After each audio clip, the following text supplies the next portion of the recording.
আল্লাহ পাক বলেন, ইমানদারেরা যেদিন আযান দেওয়া হয়, জুমার দিন যখন আযান দেওয়া হয়, ডাকা হয়, আহ্বান করা হয়, ঘোষণা দেওয়া হয়, ফাসাউ ইলা যিকিরিল্লাহ, তোমরা আল্লাহর জিকিরের দিকে, নামাজের দিকে দৌড়াও। কে বলছেন? আরো জোরে বলেন। অজারুল বাই, দুনিয়ার সব বেচা কিনা কাজ কারবার বন্ধ করে দাও। যালিকুম খায়রুল লাকুম ইন কুনতুম তা'লামুন, এইটাই ভালো কাজ, এইটা যদি তোমরা বুঝে থাকো। এবার আসেন তো আয়াতের বাস্তব ব্যাখ্যা কি। আল্লাহ পাক শব্দটা দিয়েছেন, ইযা নুদিয়া লিস-সালাতি মিন ইয়াউমিল জুমআতি ফাসআউ ইলা যিকিরিল্লাহ, যখন আযান হয়ে যাবে সব কাজ কাম বন্ধ করে দিয়ে দৌড়াও নামাজের দিকে। কিসের দিকে? আরো জোরে বলেন। আর আমরা হাদিস শুনেছি এতদিন যে নবীজি জানিয়েছেন, কেউ যেন নামাজের জন্য দৌড়িয়ে মসজিদে যাবা না। শুনেননি? শুনছি মানে কি, এটাই সঠিক হাদিস। মুসলিম শরীফের হাদিস হচ্ছে, কেউ যেন মসজিদে দৌড়িয়ে যাবা না নামাজ পড়ার জন্য। ফজরের নামাজে নবীজি নামাজ আদায় করছেন, নামাজের ভেতরে থপ থপ করে কিছু আওয়াজ শুনলেন, নামাজ শেষ হয়ে গেল, ঘরে বসলেন, ডাক দিয়ে বললেন, সাহাবীরা নামাজের ভেতরে আমার কানে আওয়াজ এসেছে, দপ দপ করে আওয়াজ হচ্ছিল, কিসের? সাহাবীরা বলে, হুজুর আমরা ফজরে টের পেয়েছি দেরিতে, জলদি করে ওযু করে মসজিদে আমরা অনেকেই দৌড়িয়ে এসে জামাত ধরেছি। ওই দিন নবীজি হাদিসটি বলেছিলেন যে তোমরা কেউ দৌড়িয়ে জামাত ধরবা না, যতটুকু পারা যায় ধীরে স্থির ভাবে নামাজ পাও, বাকি যেটা পাবে না কাজা করে নেবে। কথা বুঝতেছেন? তাহলে আয়াতের সাথে নবীর কথার কোনো মিল নেই। হ্যাঁ, ওই আছে কই? আল্লাহ বললেন দৌড়াও, নবীজি বললেন দৌড়ানোর দরকার নেই। আল্লাহ দৌড়াতে বলেছেন এই কারণে, আপনার জানো নামাজ গুরুত্ব দিয়ে, যখন দুনিয়াতে নামাজের সিস্টেম চালু হয়ে যাবে, আযান হয়ে যাবে, সব কাজ কাম আপনার জন্য এখন বন্ধ। আল্লাহ এইটা বোঝাতে চেয়েছেন যে কাজ কামে লিপ্ত থাকতে গিয়ে যেন আল্লাহর নামাজের জামাত শেষ হয়ে না যায়। এজন্য আগে থেকে প্রস্তুতি নাও, আগে থেকেই তোমাকে নিজেকে প্রস্তুতি করো, অন্তত মসজিদের সাথে তোমার এই জীবনটা, তোমার অন্তরটা লটকিয়ে রাখো। কিয়ামতের কঠিন ময়দানে মানুষ যখন পাবে, ঘামের ভেতরে হাবুডুবু খাবে, ওই সময় আরশের ছায়ায় যাদেরকে স্থান দেব, তার 4 নাম্বার তারা, যারা দুনিয়াতে নামাজ পড়তে মসজিদে যায়, বের হয়ে গেলে আবার কখন যাবে এই ধান্দায় থাকে। জোরে বলেন সুবহানাল্লাহ। আমরা এই কাজ কারবার করে একটু আদায় করি। বলে ফাসাউ ইলা যিকিরিল্লাহর ব্যাখ্যা মানে দৌড়াতে বলেছে এই জন্যে যেন আপনি আগে থেকে প্রস্তুতি নেন, নামাজ যেন নষ্ট না হয়ে যায়। এই কারণে সব কাজ কাম বন্ধ করে দিতে বললেন। এদের সাথে বাংলাদেশের বাস্তবতার মিল হয় না, আমি অনেক ক্ষেত্রে দেখেছি। আল্লাহ বলছেন দৌড়াও নামাজের জন্য, সব কাজ কাম বেচা কেনা দোকানপাট যত কিছু আছে বন্ধ করা লাগবে। কে বলছেন? আরো জোরে। দিনাজপুরবাসী খেয়াল করেন, জমার নামাজ আযান থেকে শুরু করে একেবারে শেষ পর্যন্ত আমার মনে হয় 1-1.5 ঘন্টা সময় লাগে। কথা বলছেন না কেন? আল্লাহ বললেন তোমাদের এইটাই ভালো কাজ, নামাজে আসো, ওই কাজ বন্ধ করে দিয়ে। আর আমরা দেখছি না 1-1.5 ঘন্টা সময় লাগছে।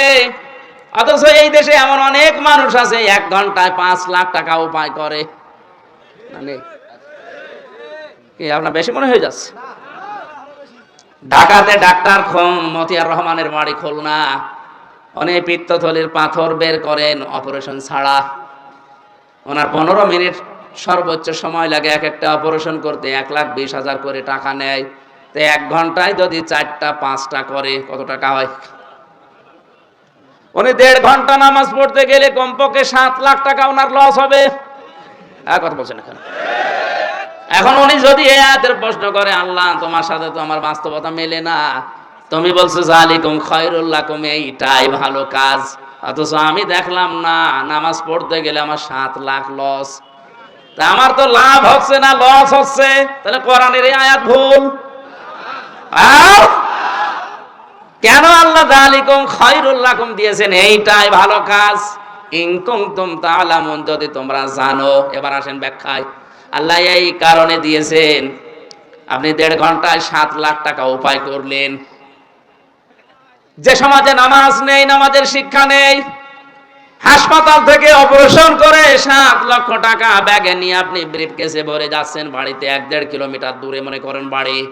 রাস্তায় যাবার সময় যে সমাজে নামাজ নেই, সমাজে চুরিদারি, ছিনতাই, হাইজাকার, ডাকাতি নেই। আসতে বলেন। এখন আপনি 7 লাখ উপায় করে যাচ্ছেন, ও সমাজে তো নামাজ নেই। আপনার টাকা নেওয়ার সঙ্গে সঙ্গে বাড়িতে যাওয়ার রাস্তায় যদি ছিনতাইকারী ধরে, যদি চাই, আপনি দিতে না চাইলে আপনাকে মেরেও ফেলতে পারে।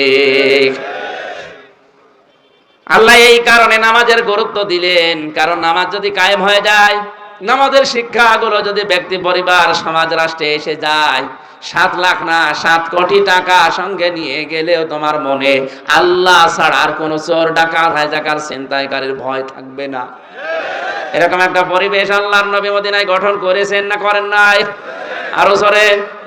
একবারও কি দেখতে মনে চায় না যে নামাজের সমাজটা বাংলাদেশে কায়েম হলে কি করে হাইজাকার মুক্ত, সন্ত্রাস মুক্ত, দুর্নীতিবাজ মুক্ত, সাদাবাজ মুক্ত, চোর ডাকাত মুক্ত একটা জীবন কিভাবে চালানো যায় শান্তিতে, ওটা দেখতে মনে চায় না?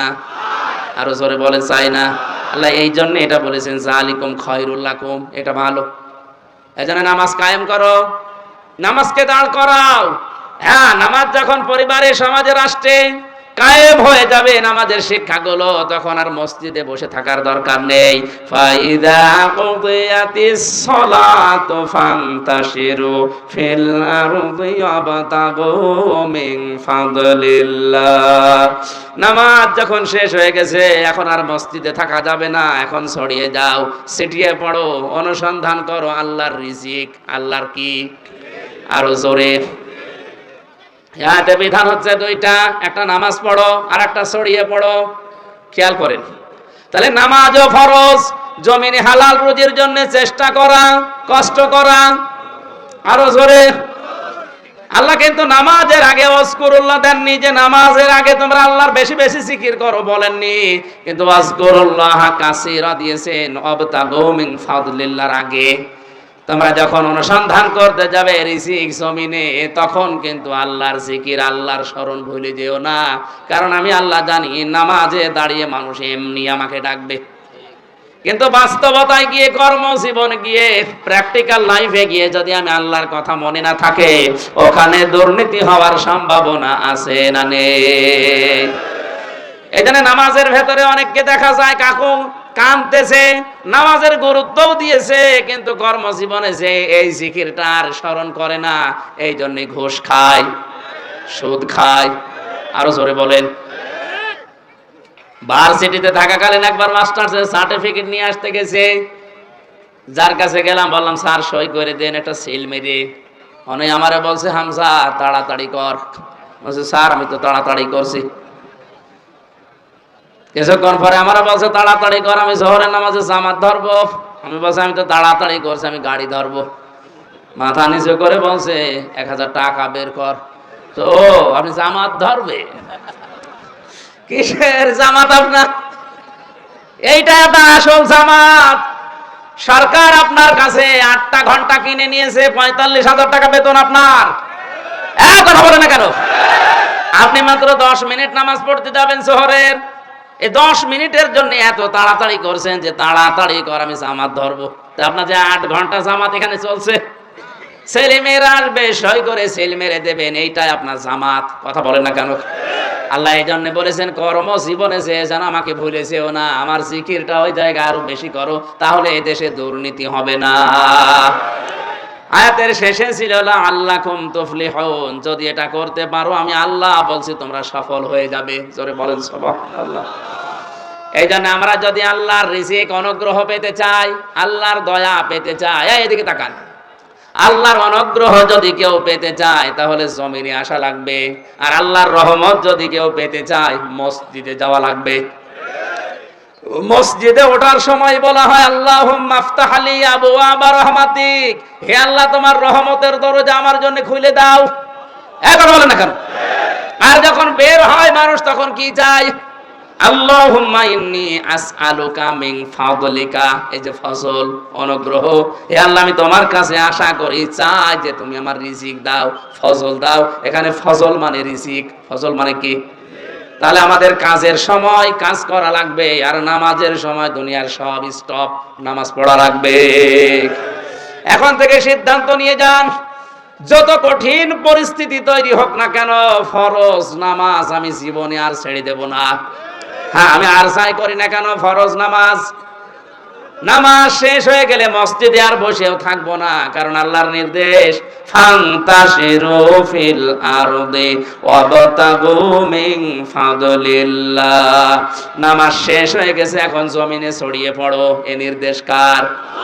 নবীজি জানিয়েছেন আল কাসিবু হাবিবুল্লাহ, যারা কাজ করে খায় জমিনে, এরা সাধারণ মানুষ না, এরা আল্লাহর বন্ধু। আমরা আল্লাহর বন্ধু খোঁজার জন্য সে চট্টগ্রামে যাই, বরিশালে যাই, সিলেটে যাই, ফরিদপুরে যাই। কে বলেছে ওগুলো আল্লাহর বন্ধু? যারা কাজ করে খায় না, বসে বসে খায়, ওগুলো আল্লাহর শত্রু। আল কাসিবু হাবিবুল্লাহ, যারা উপার্জন করে খায়, কাজ করে খায়, এরা কার বন্ধু? এই কাজটা যত ছোট হোক কোনো অসুবিধা নেই। এই যে মাইক টাঙিয়েছে যারা, এরাও কাজ করে খায়। রাস্তা ঝাড়ু দেয়, এরাও কাজ করে খায়। এই জন্য আয়াতের শিক্ষা হচ্ছে, নামাজের সময় হয়ে গেলে দুনিয়ার সব আমার কাছ থেকে মাইনাস হয়ে যাবে। নামাজের সময় হয়ে গেলে দুনিয়া বলে আমার আর কিছু নেই, আমার এখন আল্লাহর বিধান সামনে, নামাজ শেষ। এখন আমাকে যাওয়া লাগবে কর্মজীবনে রিজিক তালাশ করার জন্য। না, গলা বসে যাচ্ছে, কথা বললে সমস্যা। আপনারা এই যে দাম্পত্য জীবনের সমস্যা এবং সমাধান, নারীদের জন্য পুরুষের জন্য, দুইটা বই আমি জেলখানায় টুকে টুকে রেখেছিলাম, বাইরে এসে লিখেছি। একটা আছে মেয়েদের জন্য আছে, আপনারা কিনে মেয়েদেরকে পড়াবেন, অনেক উপকার হবে। আমার গলা বসে যাচ্ছে।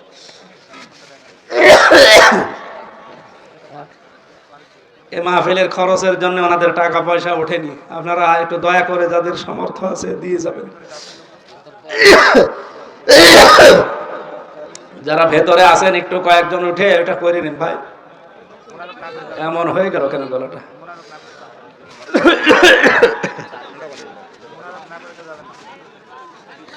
মোনাজাতটা শেষ করে যান ভাই, আমি অসুস্থ।